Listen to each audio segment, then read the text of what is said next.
हिंदू धर्म के हिसाब से ये दुनिया एक बड़ा स्टेज है जहां अच्छी बातें धर्म और बुरी बातें अधर्म हमेशा एक दूसरे से लड़ती रहती हैं। जब दुनिया में बहुत बुराई बढ़ जाती है, जब अन्याय और पाप से धरती डूखी हो जाती है, तब भगवान को आना पड़ता है। इस दुनिया को संभालने वाले भगवान विष्णु हैं, जो दूध के समुद्र में अनंत नाग पर सोते हैं। वो सिर्फ दूर के भगवान नहीं है, वो दुनिया की भलाई में शामिल रहते हैं। उनका काम है अपने घर वैकुंठ से नीचे आकर इंसानों के बीच रहना और धर्म को फिर से स्थापित करना। इसे अवतार कहते हैं। जब भगवान धरती पर इंसानों के रूप में आते हैं, हर अवतार किसी खास परेशानी को ठीक करने के लिए होता है। त्रेता युग में, जो समय के 4 बड़े युगों में से एक है, ऐसी ही एक परेशानी रावण के रूप में आई, जो 10 सिर वाला लंका का राजा था। रावण कोई मामूली विलेन नहीं था, वो एक बहुत पढ़ा लिखा ज्ञानी था, भगवान शिव का बहुत बड़ा भक्त था और एक ताकतवर योद्धा था, जिसने भगवान ब्रह्मा से वरदान पाया था। इस वरदान ने उसे लगभग अजेय बना दिया था। उसे देवताओं, राक्षसों और स्वर्ग के जीवों से कोई खतरा नहीं था। लेकिन अपनी घमंड में उसने इंसानों और जानवरों को इतना कमजोर समझ लिया था कि उन्हें कभी खतरा नहीं माना। उसकी यही गलती, उसकी अमरता के कवच में यही एक छोटी सी दरार आखिर में उसकी बर्बादी का कारण बनी और विष्णु के अवतार लेने की यही वजह थी। रावण के अत्याचार से दुनिया बहुत दुखी थी। उसने पवित्र पूजा पाठ बंद करवा दिए थे, ऋषियों को परेशान किया था और सभी जीवों का अपमान किया था, जिससे दुनिया डर और अराजकता से भर गई थी। धर्म की नींव भी हिल रही थी। देवता, जो उसके वरदान के आगे बेबस थे, और धरती माँ, जो उसके पापों से बोझिल थीं, उन्होंने विष्णु से मदद मांगी।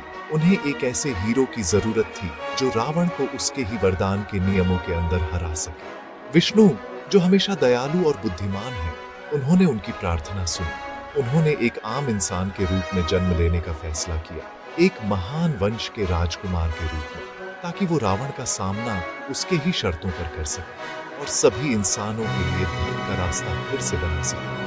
राम के रूप में जन्म लेने का यह फैसला सिर्फ एक राक्षस को मारने के बारे में नहीं था, यह एक नया आदर्श बनाने के बारे में था, इंसानों के व्यवहार के लिए एक नया पैमाना। राम के रूप में विष्णु का अवतार सिर्फ दैवीय शक्ति की कहानी नहीं था, बल्कि मानवीय संघर्ष, त्याग और सिद्धांतों पर अटल रहने की कहानी भी थी। उन्हें वही दुख, लालच और उलझनें झेलनी थी जो हर इंसान झेलता है। इन चुनौतियों को धैर्य, ईमानदारी और हिम्मत से पार करके राम सबसे बड़े आदर्श बन गए, मर्यादा पुरुषोत्तम या सबसे अच्छे आदमी। उनका जीवन एक मार्गदर्शक बन गया, एक पवित्र कहानी जो इंसानों को दिखाती है कि कैसे मुश्किल से मुश्किल समय में भी उद्देश्य, कर्तव्य और सम्मान के साथ जीवन जीना चाहिए। इस दिव्य नाटक का स्टेज कोसल के खुशहाल राज्य में तैयार हुआ, जिसकी शानदार राजधानी अयोध्या सरयू नदी के किनारे थी। इस राज्य पर इक्ष्वाकु वंश के महान राजा दशरथ राज करते थे, जो एक सम्मानित और शक्तिशाली राजा थे। फिर भी उनकी कई खूबियों और 3 समर्पित रानियों कौशल्या, कैकेयी और सुमित्रा के बावजूद राजा बहुत दुखी थे। उनके पास कोई वारिस नहीं था जो उनका वंश आगे बढ़ा सके और उनके राज्य पर राज कर सके। एक बेटे की चाह में उन्होंने पवित्र पुत्र कामेष्टि यज्ञ किया, एक बड़ा अग्नि अनुष्ठान जो देवताओं को खुश करने और संतान के लिए उनका आशीर्वाद पाने के लिए किया जाता था। देवता, जो ब्रह्मांडीय योजना को जानते थे, उनकी भक्ति से खुश हुए। यज्ञ की अग्नि से एक दिव्य प्राणी निकला, जिसके हाथ में स्वर्गीय खीर या पायसम से भरा एक सोने का बर्तन था। उस प्राणी ने दशरथ को यह पवित्र भोजन अपनी रानियों में बांटने का निर्देश दिया। राजा ने आधा अपनी सबसे बड़ी रानी कौशल्या को दिया और बाकी आधा अपनी सबसे छोटी रानी कैकेयी को दिया। कौशल्या और कैकेयी दोनों ने अपनी उदारता में अपने हिस्से का कुछ भाग बीच वाली रानी सुमित्रा को दिया।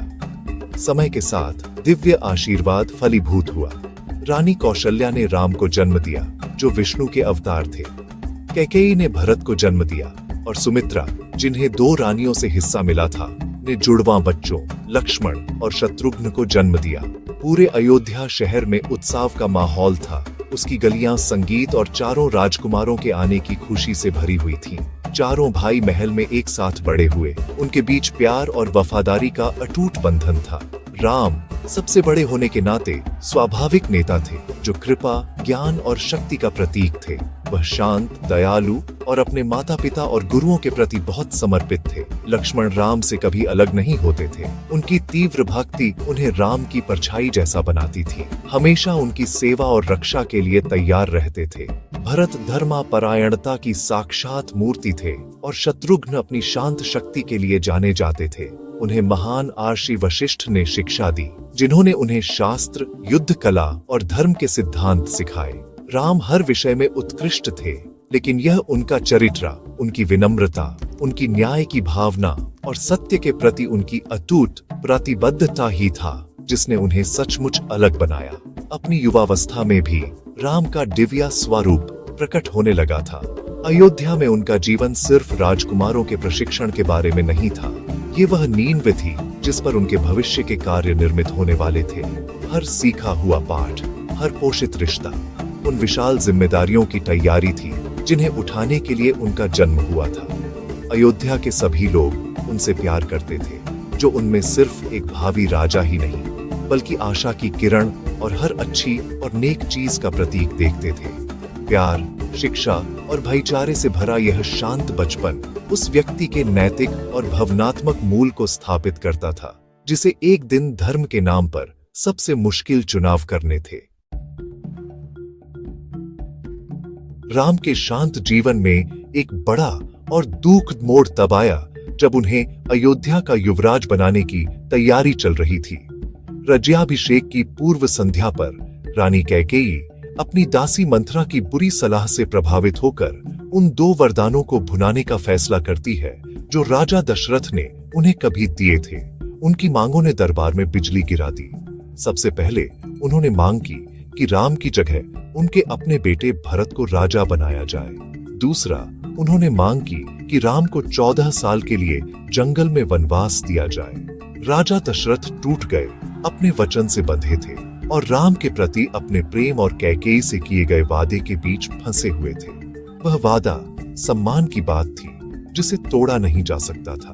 राम आज्ञाकारिता और कर्तव्य परायणता के प्रतीक ने बिना किसी नाराजगी या क्रोध के अपनी किस्मत को स्वीकार कर लिया। उन्होंने इसे सजा के रूप में नहीं देखा, बल्कि अपने पिता के सम्मान को बनाए रखने और परिवार की सद्भाव को संरक्षित करने के अपने कर्तव्य के रूप में देखा। उन्होंने शांति से सिंहासन का अपना दावा छोड़ दिया, महल के सुख सुविधाओं को छोड़कर एक तपस्वी के कठिन जीवन के लिए तैयार हो गए। उनकी समर्पित पत्नी सीता उनसे अलग होने से इनकार कर दिया, यह जोर देते हुए कि उनका सही स्थान उनके साथ है, चाहे वह कहीं भी जाएं। इसी तरह उनके वफादार भाई लक्ष्मण को पीछे छोड़े जाने की बात स्वीकार नहीं थी। उन्होंने अपने वनवास के दौरान राम और सीता की सेवा और रक्षा करने की कसम खाई। वे तीनों साधारण तपस्वी वस्त्रों में अयोध्या छोड़ गए, पीछे एक दुखी राजा और एक शोकग्रस्त राज्य छोड़ गए। जंगल में उनका जीवन लंबी परीक्षाओं की एक श्रृंखला थी। वे सादगी से रहते थे, फल और जड़ों पर जीवन यापन करते थे और ऋषियों और वनवासियों से दोस्ती करते थे। फिर भी उनकी शांति अल्पकालिक थी। उनका सामना राक्षस राजा रावण की बहन शूर्पणखा से हुआ। राम से मोहित होकर उसने खुद को उन पर थोपने की कोशिश की और गुस्से में सीता पर हमला किया। सीता की रक्षा के लिए लक्ष्मण ने तुरंत शूर्पणखा को उसकी नाक और कान काटकर विकृत कर दिया। अपमानित और क्रोधित होकर वह लंका में अपने भाई रावण के पास भाग गई और सीता की अद्वितीय सुंदरता का एक ज्वलंत चित्र बनाया, जिससे उसकी वासना और बदला लेने की इच्छा भड़क उठी। अहंकार और शक्ति से अंधा होकर रावण ने सीता का अपहरण करने की एक दुष्ट योजना बनाई। एक पवित्र व्यक्ति का वेश धारण करके रावण ने सीता को छल से फंसाया और जबरदस्ती उन्हें अपने उड़ने वाले रथ पुष्पक विमान में अपनी द्वीप साम्राज्य लंका ले गया। जब राम और लक्ष्मण अपनी खाली कुटिया में लौटे तो उनकी दुनिया बिखर गई। सीता का अपहरण राम के सबसे बड़े मिशन की शुरुआत थी। उनका व्यक्तिगत दुख अच्छे और बुरे के बीच एक ब्रह्मांडीय लड़ाई में बदल गया। पंदार राजा सुग्रीव, उनके बुद्धिमान सलाहकार जाम्बवान और समर्पित हनुमान की मदद से राम ने वानरों, पंदार पुरुषों और भालुओं की एक विशाल सेना इकट्ठी की। उन्होंने लंका तक समुद्र पार एक पुल बनाया, जिससे सीता को बचाने और शक्तिशाली रावण के नेतृत्व में अधर्म की शक्तियों को नष्ट करने के लिए एक विशाल युद्ध हुआ। लंका का युद्ध राम की दिव्य शक्ति का सबूत था, लेकिन यह उनके धर्मापरायण युद्ध के सिद्धांतों के प्रति उनकी अटूट निष्ठा का भी एक प्रदर्शन था। उन्होंने व्यक्तिगत महिमा या विजय के लिए नहीं, बल्कि धर्म की बहाली के लिए लड़ाई लड़ी। यह लड़ाई राम और 10 सिर वाले रावण के बीच एक पौराणिक द्वंद्व में समाप्त हुई। एक भयंकर और लंबे युद्ध के बाद राम ने अंततः ब्रह्मास्त्र, एक विशाल शक्ति वाले दिव्य हथियार से राक्षस राजा को हरा दिया। इस प्रकार दुनिया को उसके अत्याचार से मुक्त किया।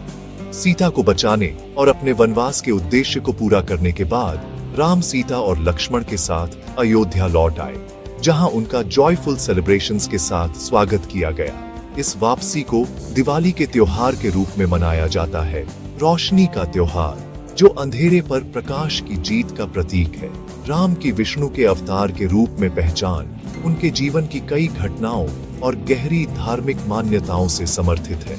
उनके चमत्कारी जन्म से लेकर दिव्य हथियारों का उपयोग करने और हनुमान जैसे प्राणियों की भक्ति को आदेश देने की उनकी क्षमता तक, उनका जीवन दिव्य निशानों से भरा है।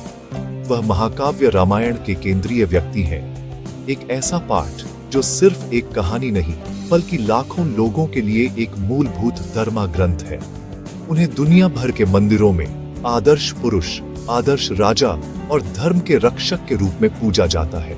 उनके नाम का जाप करने से मोक्ष का मार्ग मिलता है, दिव्य से जुड़ने और पापों से खुद को शुद्ध करने का एक तरीका माना जाता है। भगवान राम को परिभाषित करने वाले गुण मानवता के लिए एक मार्गदर्शक हैं। वह सत्य का प्रतिनिधित्व करते हैं, कभी भी अपने वचन से नहीं भटकते, भले ही इसकी भारी कीमत चुकानी पड़े। वह धर्मपरायणता का प्रतीक है। प्रत्येक निर्णय कर्तव्य और नैतिक सिद्धांतों के आधार पर लेते हैं, न कि व्यक्तिगत इच्छा के आधार पर। सबसे बढ़कर वह मर्यादा पुरुषोत्तम है, वह जो मर्यादा या गरिमा और सम्मान को हर क्रिया और रिश्ते में बनाए रखते हैं। वह एक आदर्श पुत्र थे, जिन्होंने अपने पिता के वादे का सम्मान किया।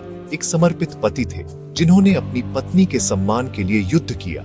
एक प्यारे भाई थे और एक न्यायप्रिय राजा थे, जिन्होंने हमेशा अपनी प्रजा के कल्याण को अपनी खुशी से ऊपर रखा।